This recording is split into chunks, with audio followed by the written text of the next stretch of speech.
Hello everyone, আমি রিঙ্কু। কেমন আছো সবাই? চলে এসেছি আরও একটা নতুন ভ্লগ নিয়ে তোমাদের সাথে।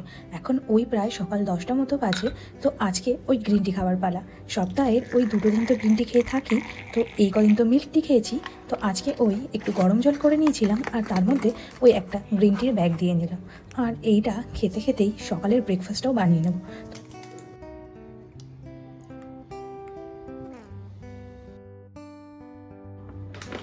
আজকে সকালের ব্রেকফাস্টে ওই মিলেট আর এটার মধ্যে ওই ড্রাই ফ্রুট মেশানোই আছে। এটাকে একটুখানি ঢেলে এটার মধ্যে আমি একটু গরম জল দিয়ে নিই। তোমরা চাইলে মিল্ক দিয়েও খেতে পারো।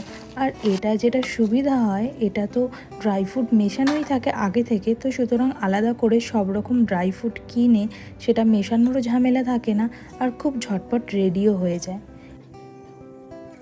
এদিকে মাছগুলো বের করে রেখেছিলাম, মাছগুলো প্রায় নর্মাল হয়ে গেছে।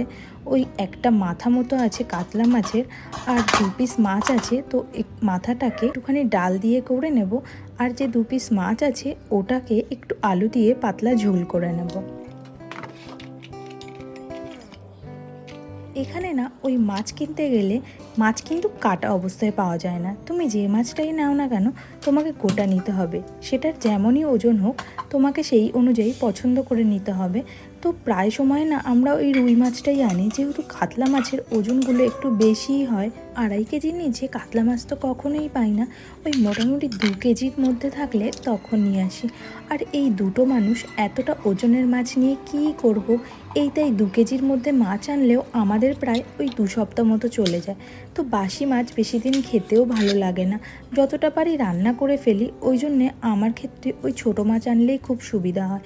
আর আগের একটা ভ্লগে তোমাদের বলেইছিলাম, এখানে ওই সামুদ্রিক মাছটা বেশি ওঠে। ওই তোমার ভোলা, পমফ্রেট এগুলো একটু অন্যরকম, ওগুলো সামুদ্রিক। আর কাঁকড়াও প্রতিদিনই ওঠে। ওই কাঁকড়া চিংড়ি মাছ যেগুলো থাকে ওগুলো একটু কালারিং সামুদ্রিক, দেখলেই বোঝা যায়।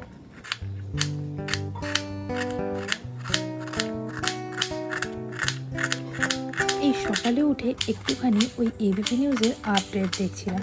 তাতে দেখছিলাম এবারে নাকি দিল্লিতে ওই তাপমাত্রার হার রেকর্ড ভেঙেছে।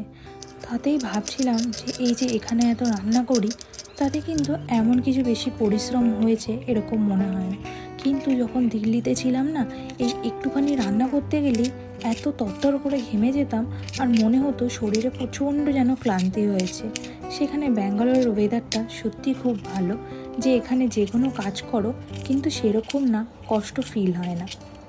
তবে এবারে কিন্তু ওই এপ্রিল মাসটা বেশ ভালো গরম ছিল ব্যাঙ্গালোরে, কারণ ওই এল নিনো বলে একটা বাতাস প্রশান্ত মহাসাগরে তৈরি হয়েছিল, যার কারণে পুরো ভারতবর্ষেই কিন্তু তাপপ্রবাহ চলেছে। আমরা তো ওই 3rd ফ্লোরে থাকি, তো আমাদের না তখন একটু অসুবিধা হয়েছিল।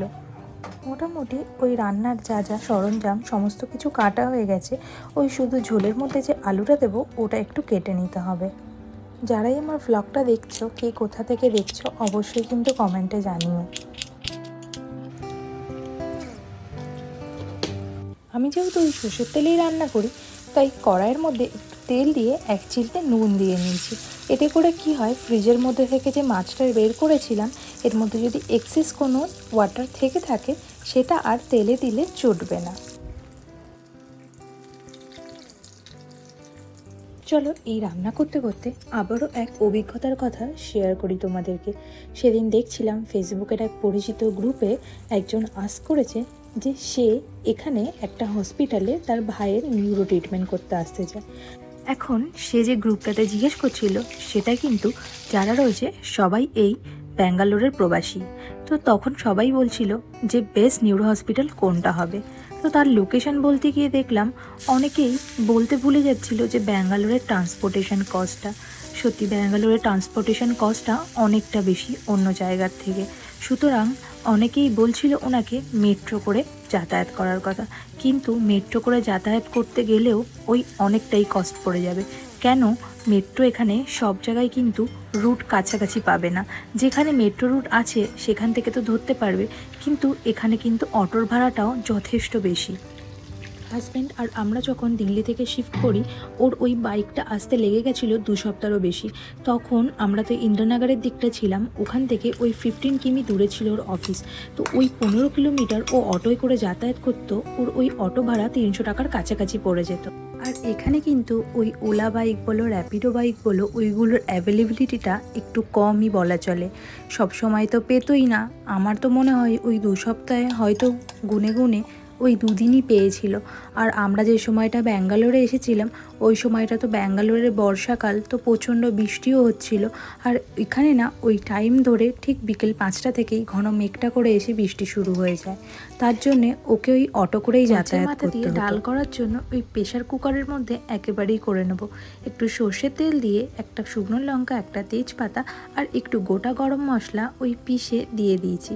তার মধ্যে পেঁয়াজ যেগুলো কেটে রেখেছিলাম সেটা দিয়ে, একটু আদা রসুন দিয়ে সেটাকে একটু কষিয়ে তার মধ্যে টমেটো দিয়ে নেব। এরপরে ওই যেরকম মশলা দিতে হয় সমস্ত মশলাগুলোকে দিয়ে একটুখানি মশলাগুলো কষে আসলে তারপরে মাছের মাথাটা দিয়ে একটু ঢাকা দিয়ে তারপরেই দিয়ে দেব ডালটা।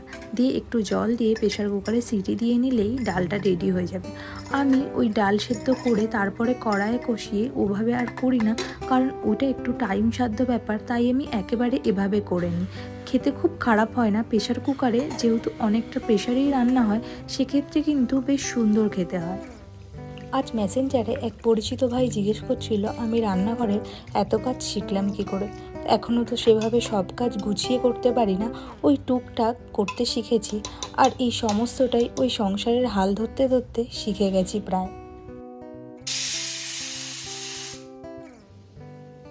আমার ডাল তো রেডি হয়ে গেছে, ওদিকে ভাতটাও হয়ে এসছে, উপর দিয়ে নেব।